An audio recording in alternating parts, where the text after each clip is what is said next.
اليوم نتحكى في برنامج الناقد عن برنامج احنا شفناه في رمضان، على الرغم انه كانت تجربة يعني ناجحة جدا في رمضان، وخصوصا في اف ام المارينا. هو طبعا برنامج صافية لبن اللي قدمه علي نجم. طبعا الكل شافه، استانس عليه، كيف، خصوصا انه كان في كم كبير من الفنانين اللي لهم شعبية في يعني بالذات عند الشباب وايد. اوكي، يعني نفس عبد السلام، نفس فؤاد علي، نفس يعقوب، نفس ليلى عبد الله، نفس محمد صفر واسامي كثيرة. وقاعد يتحجى علي نجم بكل شجاعة واقتدار، يعني يتحجى انه يعني هو صافي لبن تجربة بالنسبة يعني جديدة اكثر من انه سالفة برنامج. هذا حقه، وهو مع المارينا اف ام هذا حقهم. لكن الشيء الحقيقي ان البرنامج كله على بعضه مأخوذ من برنامج مصري تقدم من خلال 2013 و14. هو برنامج بعنوان عقد النجوم، واستضاف ايضا فنانين بعد اكبر من الموجودين كان في صافية لبن، يعني نفس غادة عبد الرازق، سمية الألفي كثيرين كثيرين. وبالذات في لحظات فعلا كذي يعني تغيم عيون، او ان العين يتم اغلاقها، وتذكر مرحلة سابقة في الحياة وأشياء وايد كثيرة نفسية وفنية، ونفسه كوبي بيست لا أكثر ولا أقل. ولا حد قاعد يتحكى أو يتفلسف ويقول لي لا ما أدري شنو كيت. لا أنا بنزل الحين بتشوفونه يعني بالتشابه بالضبط بكل شيء. وطبعا اكيد يعني مو معقوله عقد النجوم بايقينه منك علي نجم، سواء انت او من المعد او الاسامي الثانيه.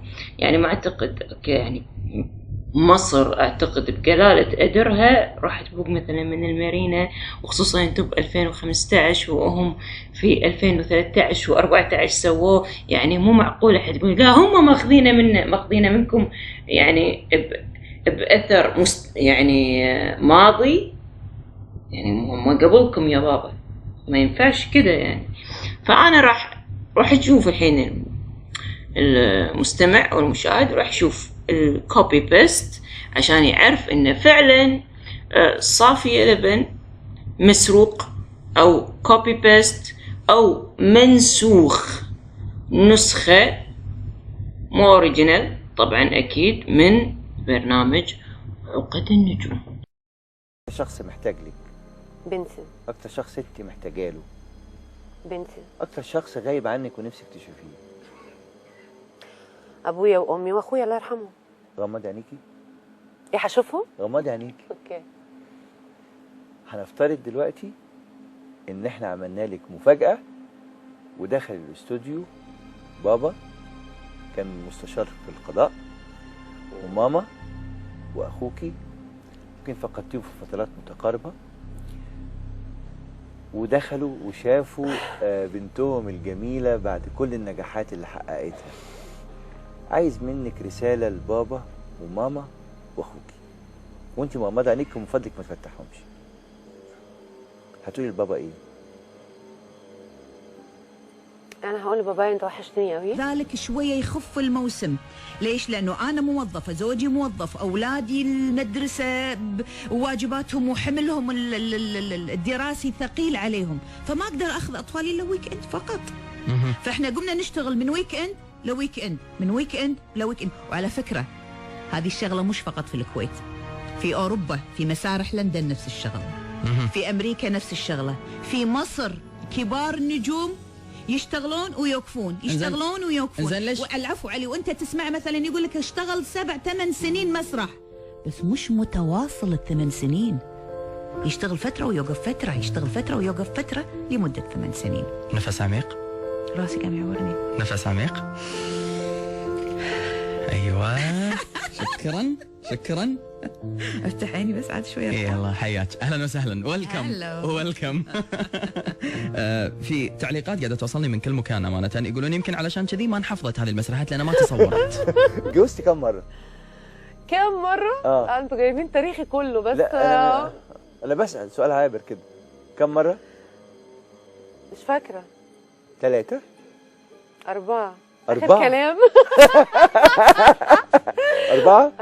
4 أول مرة كنت صغيرة جدا، كان عندك 17 سنة تقريبا أو 16 سنة. 17 اللي هي الزيجة اللي أنجبت روتانا.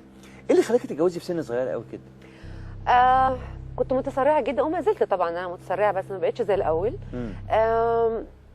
إنسان حبيته يعني، لأن أنا في فترة مراهقتي ما كانش ليا فارس أحلام ولا ابن الجيران ولا التليفون ولا أعجب بحد.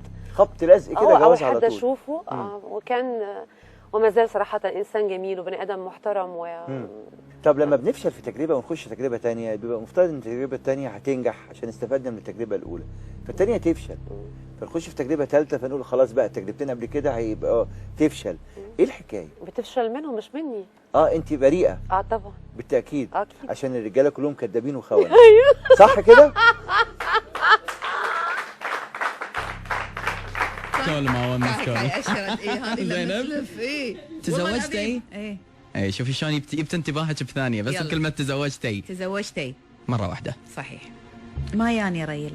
ما تحسين انك محتاجة؟ والله ما في يعني امرأة ما تحتاج إلى الأسرة والبيت والأطفال وإنها تكون أم. ما في أحلى من كلمة يما، حقيقة أنا أقول لك إياها يعني. بس يعني نرجع للنصيب. يعني أنا دايما أقول إنه أنا ما أسعى، يعني أنا ما أحب العلاقات ولا أحب أسعى فيها، عرفت؟ إذا يطق بابي حسيت إنه يليق بمستوى والأهل يرضون عنه ويشوفونه يمكن غير نظرتي أنا، لن أتردد وأقول لا، بالعكس. هدى لو قلت لك أنك لازم تتنازلين عن صفة من صفاتك وبخيرك بين 3، شنو الصفة اللي بتختارينها وليش؟ أوكي. كريمة، طيبة، وعطوفة. أتنازل عن واحدة منهم؟ أي.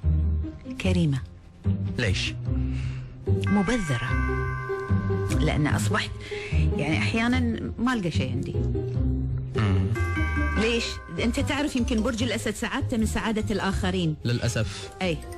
عرفت؟ يعني لما يبي يصرف ما يصرف على روحه، لازم يصرف على كل اللي حواليه، طالما هم مستانسين هو مستانس، وهذا عيب فيني. ما أدري عيب غلط، ما أدري. لو قلت لك